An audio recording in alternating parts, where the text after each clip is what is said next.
Hello. Today I want to talk real quick about how you can possibly mess up your Etsy shop.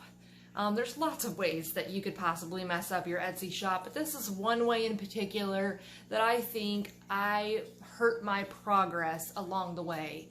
My Etsy shop is called We Crafty Creations, and it's been around for about 3 years. When I first started my shop, I really didn't know a whole lot about what I was doing, which is pretty common, and it's, fine, you learn as you go. But for me personally, I started out making one item, and then before you knew it, I was making different types of items, and I kept changing my shop. And the way that Etsy categorizes your shop and the way that Etsy recognizes you as a maker of a certain type of thing needs to be a little bit more consistent, in my opinion, for you to really grow and build on that success.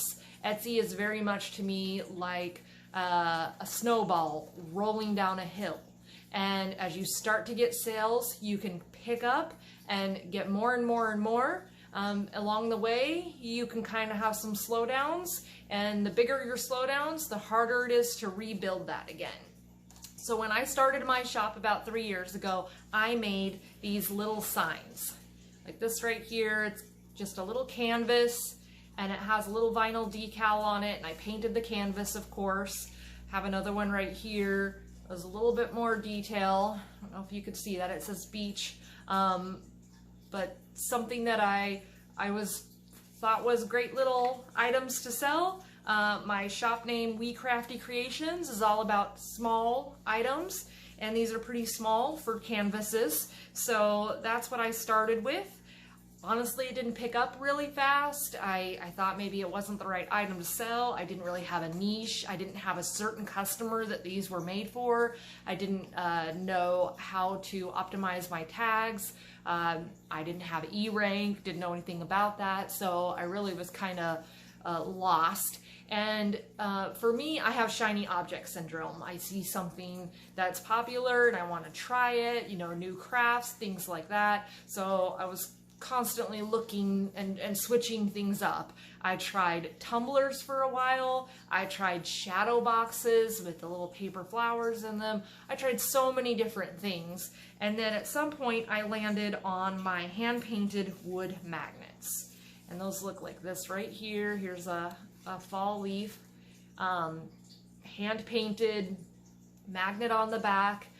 One thing that I found right away is the kind of magnet that I wanted to use is the neodymium rare earth magnets versus the other magnets that are out there that are clunkier. They don't stick very well. They don't have a lot of power basically behind them, whereas these ones sure do. So I started making these all different sizes. They're the leaves have been a really popular one. Also animals. Here's a little dog that I started doing my custom cat magnets, and that's where things really started to take off.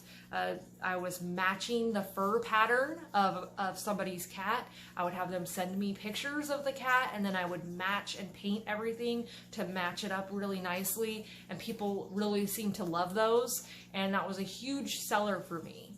Instead of me kind of sticking with that, expanding just a little bit, but staying within my realm there, I decided to branch out more. I think it was because at one point I had to put my shop on vacation mode for a while. I was moving and there was a lot going on. And then when I came back, the sales just weren't really picking up again. And I'm easily distracted. So I started working on resin items, and I started making things like this little resin star magnet.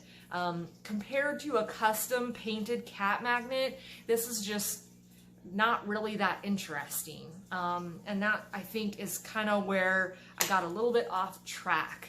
And from there, I joined a Facebook group that one of the things they did on there one time was, hey, post up your shop and other people will take a look at your shop and see what we think you should be selling that you're not selling, that would complement your products. So I put my shop up, and I got a reply back on there, hey, you should sell pins.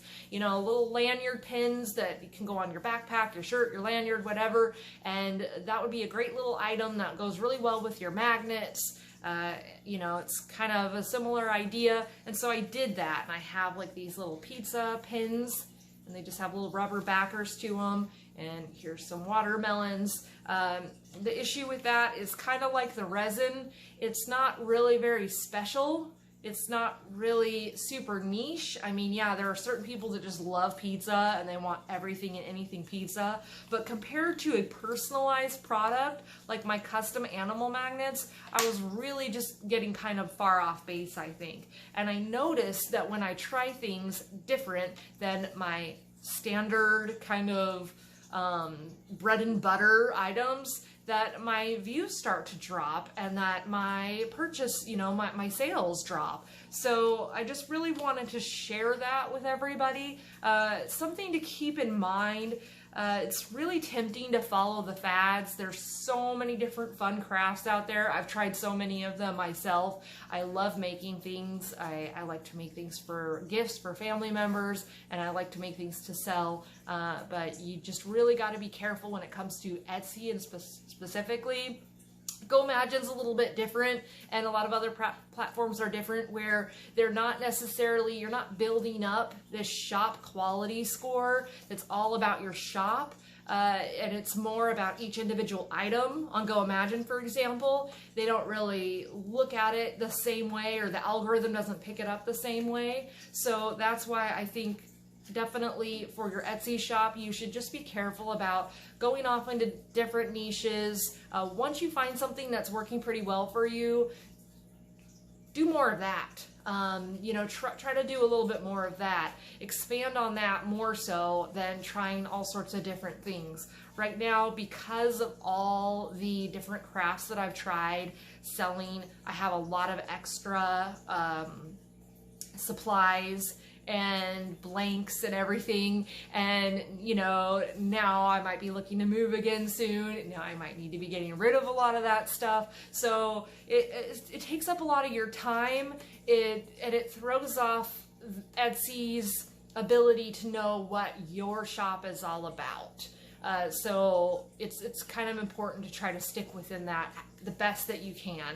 Now, I'm not saying don't try different things. You can definitely, you know, try to venture out if you want to, and if it's not the end of the world to you, if your sales start to die down, then do whatever you want in your Etsy shop. You know, that's completely up to you. But if you really are getting good, consistent sales and you want to continue that and you need that, then it's best to just be a little bit cautious about what you sell and what you post up on there, because it just seems to shake things up a little bit for me personally, and I think that a lot of others could probably attest to that as well. So that's kind of just all that this video was about. I just wanted to talk about that. Don't get too thrown off by things. You know, just always think about what is your main goal. If your goal is just to have fun and make stuff, then just have fun and make stuff. If your goal is to quit your day job and only sell on online platforms like Etsy and Goimagine, then you really got to think your decisions through, do a little research, and make sure you know that the item that you want to sell isn't going to be an item that's going to be really hard to compete with others, that you're not going to be able to stand out. There are so many pins on Etsy. All those enamel pins, man, there's thousands of sellers that are selling those pins on there, but there's not a lot of people that have the ability to do a good job with a custom product where they're hand painting it. So recognize what you're good at and recognize what you can really stand out from the crowd with. So that's kind of all I wanted to talk about. If this video is helpful or interesting to you anyway, I'd really appreciate if you hit the like button and subscribe if you want to see more videos like this. I do videos about Etsy, Goimagine, online selling in general, and I'm adding videos all the time, so stay tuned for the next one.